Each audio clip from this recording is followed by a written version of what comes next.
I think a big question mark for me going into the season is about Anthony Davis.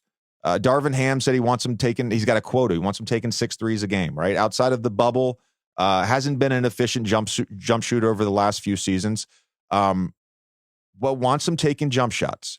LeBron James had some quotes the other day praising him as one of the all-time big guys in Lakers history. My what if is, what if LeBron is still playing in year 21 at a all-NBA, all-star level, but Anthony Davis is the best player on this Lakers team? What does that do to the Lakers' chances of winning? To me, if you're still getting that from LeBron and you're getting the best version of a healthy Anthony Davis, I will tomorrow put you in tier 1. Like, or I'll do it right now. Like, I really, we've seen when these guys as a duo are at their best, we know they can win a championship together. The pieces around them now, they fit, they make sense. There's enough on this roster, I think, to get it done. The one thing I would say that's kind of interesting, and Anthony Davis got dragged through the mud a little bit last year because of the Nuggets series. And I said, like, look, if you got a guy who's shooting 50% from the field and goes for 27 and 14 in a 4-game series, and you're telling me he didn't show up, like, I don't know what to tell you. I don't know what to tell you. Did he have a couple of those nights? He had off nights. I get it. We argued about this, I think, on First Take, where like the aggression wanes a little bit. He kind of defers to LeBron, all that stuff. But if you look at the season he had, and obviously the counting stats are great. I went a little deeper. So last year, he averaged a career high in rebounds, regular season, career high in rebounds, career high in 2-point percentage. Remember, there was more of an emphasis of getting him the ball in lower towards the basket, out of pick and roll, lower on the block, less jump shots, really attacking the hoop. Career high in effective field goal percentage, career high in true shooting percentage. The guy, he didn't, to me, I kind of had him outside the All-NBA team because I didn't think he played enough games. But to me, he had an All-NBA season last year. So if he's healthy, and it seems like this Lakers organization, LeBron, Darvin Ham, front office, they are juiced about this guy and what he did in this offseason, coming into the season healthy, I have to say I'm high on the Lakers. If Anthony Davis approximates the best player on this team, as good as LeBron, as good as I think LeBron will be, even if there's a slight regression there from LeBron, he's still an all-star. He's still an all-NBA level player. This Lakers team, to me, becomes a tier 1 team if Anthony Davis is A1. There's no doubt about it. And you're saying, what does this look like if LeBron James is able to replicate what he did a year ago and just look that way physically? I have no reason to doubt that that's going to be the case. Just looking at him and the way he takes care of himself, he defies really, everything that we know about longevity in the NBA. He defies everything about that. I mean, you and I can both testify to that. What your body feels like by the time you get that many games under your belt. Yeah. And he just continues to come out there and look the same way physically. I have no reason to doubt that he's going to look that way. They've obviously addressed a lot of needs on their roster and filled out that supporting cast. You had a breakthrough year last year at Austin Reeves. He comes back now, much more confident player, played with Team USA. I mean, where his confidence is going to be at the start of the year, you can't even really, put a value on that now. He views himself completely differently than he did going into the year a year ago. You look at some of the key contributors they had in the postseason a year ago, Rui Hachimura. Like, how's he going to feel about himself now coming into the season, the way that he played, and he trained with LeBron in the offseason. So you can expect him. Got an extension too. Ground running right off the bat. Got his money. Got some money. Yeah, exactly that clears your brain.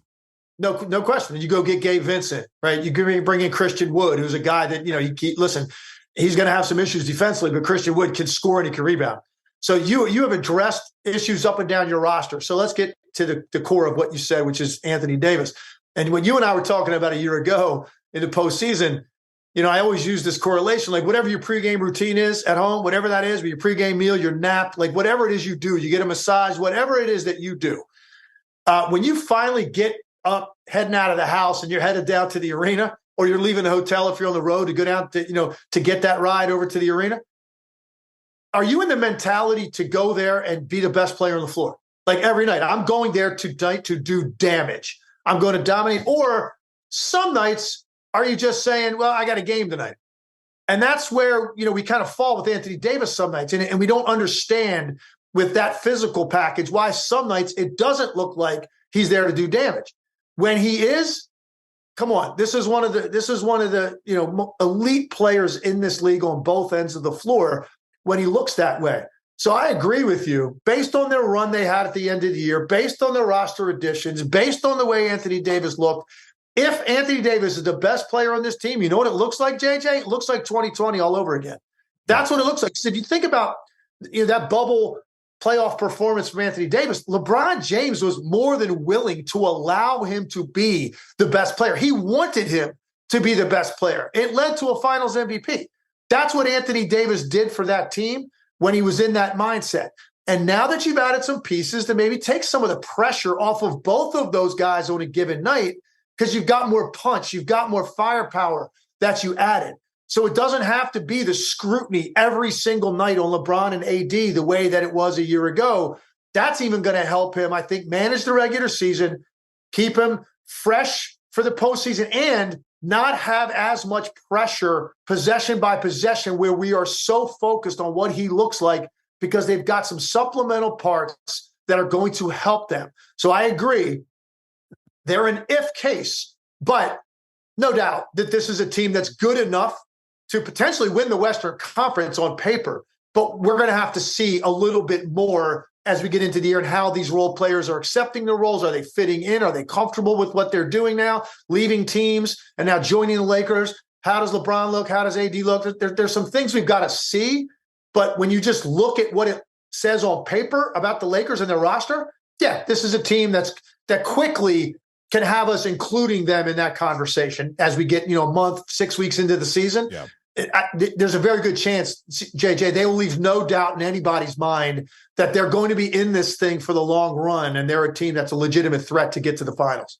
Yeah, and I think, too, I want to put out a disclaimer for all of our listeners and viewers for the entire regular season. I'm a believer that the regular season does matter. I want to say that.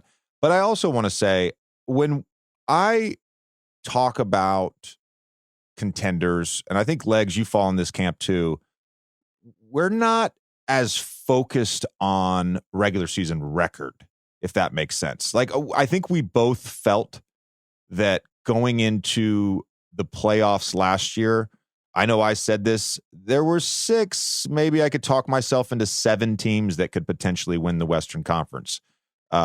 Warriors were one of those teams. Lakers were one of those teams. They were 44-38 and 43-39 last year in the regular season. We're assessing this in real time, sure, but we're also sort of looking ahead at potential playoff matchups. And one of the reasons I do like this Lakers team is because of their size.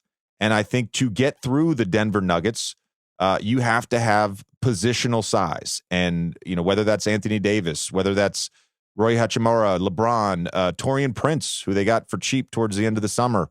And then the addition of Gabe Vincent adding more shooting. Like, again, I look at this whole thing in its entirety and not just, I'm not going to knee-jerk react like some of our colleagues if the Lakers start out 8-6.